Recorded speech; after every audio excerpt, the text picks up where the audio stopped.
Uma das partes do nosso trabalho na Clivo é fazer gestão de efeitos adversos da indústria farmacêutica. Então, como o paciente crônico, cara, ele precisa tomar uma cacetada de remédio, algumas vezes a gente une a indústria farmacêutica com o plano de saúde e a gente gerencia esse universo. Então, para quem não sabe, todo medicamento ele é monitorado para efeitos não compreendidos ainda, algo que não era previsto de acontecer, né? Então, você tomou um remédio, sentiu uma dor de cabeça, isso precisa ser relatado. Deu uma alergia, isso precisa ser reportado. Então, a Anvisa controla absolutamente tudo isso, né? E isso tem relação um pouco com o que eu quero perguntar para você, que é o seguinte: a vacina também vai ter efeitos adversos, né? A gente também monitora os efeitos adversos. E nesse final de ano, quando o Omicron veio um pouco mais intenso assim, e os médicos e os especialistas ao redor do mundo começaram a falar, galera, acho que vai ser bom, né? Alguns afirmaram, acho que vai ser bom, porque, cara, todo mundo vai pegar esse negócio, vai ser muito rápido, mas aí finalmente a gente vai ter essa imunidade e, cara, acho que vai de fato, a gente vai voltar para um ritmo bem melhor do que a gente estava anteriormente. Só que, enquanto eu estava lá no final do ano viajando, eu comecei a acompanhar alguns casos, eu não sei se estatisticamente relevantes ou não, de pessoas jovens morrendo de ataques cardíacos fulminantes. Isso era o que a reportagem falava. Então a gente teve uma atleta de Muay Thai que era campeã brasileira, ou seja, teoricamente uma pessoa saudável, provavelmente sem doenças crônicas, sem comorbidades. Cara, ataque fulminante, morreu. A gente viu um jornalista apresentando um programa ao vivo. Ele tem uma tontura, cara, teve uma parada cardíaca, conseguiram reanimar, teve mais 4 em direção ao hospital. Isso a gente viu algumas situações acontecendo. Eu não sei, cara, se isso tá fugindo do prumo ou não, mas eu queria entender qual relação que isso pode ter. Você já falou um pouquinho que isso talvez tenha relação direta com o Covid, mas isso pode ter relação com a vacina? Isso é uma particularidade da vacina da Covid ou isso é uma particularidade de todas as vacinas? Você consegue explicar o que poderia estar acontecendo aí? Sim, como eu falei agora há pouco, assim, medicina e todas as intervenções de medicina é relação de risco-benefício. Então, qualquer intervenção que a gente fizer vai ter essa relação ali colocada. Você vai dar uma dipirona para o paciente, ele vai ter o benefício de diminuir a temperatura, de melhorar a dor, mas ele tem efeitos colaterais possíveis, né? Uhum. E daí você vai pesar o risco-benefício. O cara está com dor, o cara está com febre. Existe um efeito colateral X desse remédio. O benefício em diminuir a temperatura e controlar a dor com remédio supera o risco do efeito colateral. Então, é uma conduta favorável. Compensa, né? Compensa. Agora, o cara não está com dor, o cara não está com febre. Você vai dar dipirona para o cara, que tudo bem, a chance de efeito colateral é mínima. Mas se o benefício é 0, essa chance mínima ela supera o benefício. Então a relação de risco-benefício é desfavorável. Então é esse o entendimento que a gente aplica em tudo, para decidir se o cara vai fazer uma neurocirurgia, se o cara vai tomar uma dipirona ou se ele vai tomar uma vacina. Então é o mesmo racional. Essa é a matemática. Na vacina, uma coisa que eu acho que conceitualmente a gente deveria colocar aqui para abrir esse assunto é que o COVID ele não é uma doença do indivíduo. O Covid é uma doença comunitária, é uma doença da sociedade. Tá. Né? E, logicamente, que ela comete o indivíduo, que é a unidade formadora da sociedade. Né? Uhum. O programa de vacinação e a vacinação em massa é o maior exemplo disso. Você vacina em massa para ter um controle sanitário populacional. Uhum. Né? E isso vai beneficiar o indivíduo. No entanto, todas as vacinas têm efeitos colaterais. Para o Covid, para hepatite, para sarampo, para pneumonia, para qualquer coisa, para varicela, tem efeitos colaterais descritos e possíveis. Né? Veja quando a gente teve o surto de febre amarela, sei lá, 5 anos atrás, algum tempo atrás, tinha todo o entendimento que em alguns casos, como é uma vacina de vírus vivo atenuado,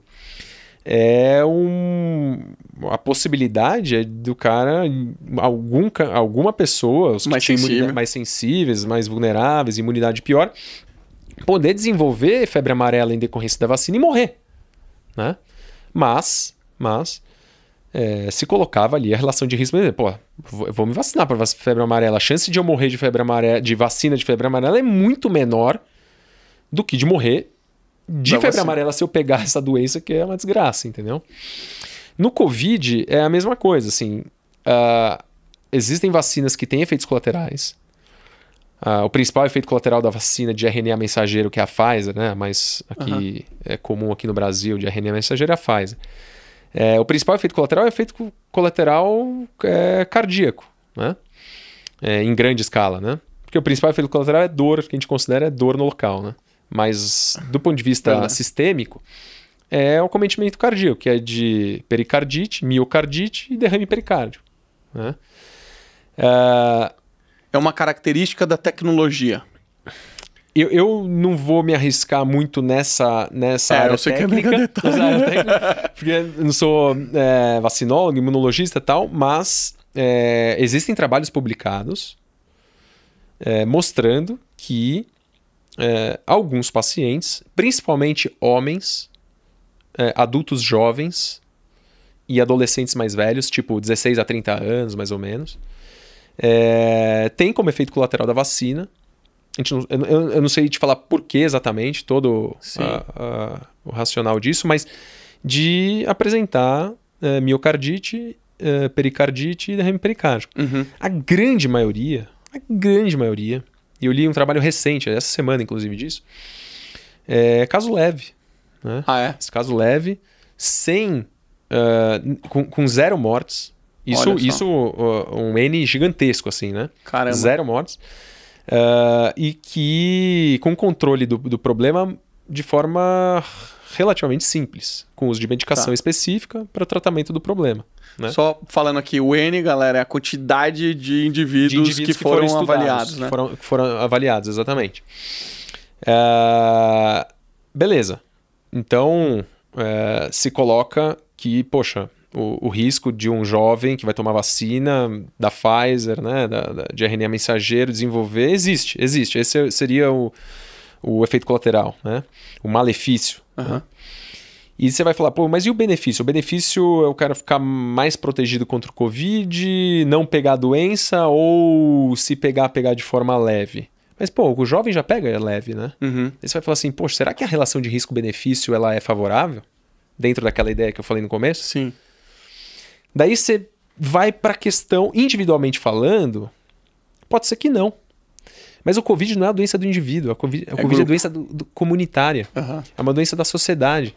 E essas pessoas, esses milhões de jovens e de crianças, que esse é o meu entendimento sobre o problema, também baseado em artigos, em informações científicas e tal, mas é o meu entendimento que a vacinação desses grupos que individualmente vão de fato contrair doença leve faz com que a circulação do vírus seja menor. Uhum. E a circulação do vírus sendo menor, a gente consegue proteger os vulneráveis. Ou seja... Que são provavelmente os comorbidades, imunodeficientes. Idosos e tal. Obesos. Gestantes. Então... A gente diminuir a circulação do vírus, sei lá, você pegar a população de criança, de 5 até 30 anos, vamos dizer assim, que é esse grupo que a gente está falando, sei lá quantos milhões tem no Brasil, né? Sei lá, 30 bilhões, 40 milhões, sei lá, não sei dizer. Mas é gigantesco. É enorme. É enorme. Então, assim, a gente diminuir a circulação do vírus nessas pessoas, que individualmente elas vão desenvolver doença leve, né, de uma certa forma, um ou outro vai ter doença grave, mas assim, em larga escala, doença leve, a gente está protegendo as pessoas que são vulneráveis. Uhum. E tem um segundo entendimento sobre isso que eu acho fantástico isso, assim, sabe? Que é a frequência vacinal. Veja, a gente, em um ano que começou a vacina, né? Começou a vacinar em final de janeiro de 2021, mais ou menos, se não me engano. Mais ou menos isso. Para profissionais de saúde e tal. Foi em janeiro de 2021. Tá. Que foi quando eu tomei a primeira dose. A gente já tomou 3 vacinas em um ano. Né? 3 doses em um ano, e então já está se discutindo a 4ª dose. Do ponto de vista logístico e de saúde pública, isso é relativamente conturbado, assim, né? Poxa, você vacinar a cada 3, 4 meses, entendeu? Agora, por que isso se discute? Porque o vírus, que é um vírus respiratório e muta muito rápido, muito fácil, como qualquer vírus respiratório, a gente precisa de atualização vacinal para acompanhar essa mutação viral, né? E a mutação viral, ela também está relacionada, de uma certa forma, não só isso, mas de uma certa forma, à circulação do vírus na sociedade. Então, você diminuir a circulação do vírus faz com que a mutação do vírus, que vai acontecer inexoravelmente, seja mais espaçada. E aí sim a gente consegue oferecer vacina para as pessoas de forma mais espaçada. Veja, a vacina para... Então é uma fase que a gente está vivendo, né? Eu acho. É o que eu probabilidade. É o que eu imagino. Então, entendendo que o controle da pandemia até chegar numa doença endêmica, porque erradicação eu não imagino que a gente tem, mas chegar numa doença endêmica, assim como a influenza e outros vírus respiratórios. Já tem países declarando que, tá tudo sob controle, não é uma doença mais grave. Grave e níveis epidêmicos, né? São duas coisas. Mas a gente conseguir fazer com que a doença não seja mais grave pelo efeito vacinal e fazer com que a doença entre em níveis endêmicos e que a gente consiga, sim, controlar a doença com a vacinação, e a vacinação a gente vai fazer anual, cara, isso é o melhor dos mundos, e é que de fato vai dar o carimbo de pandemia foi controlada.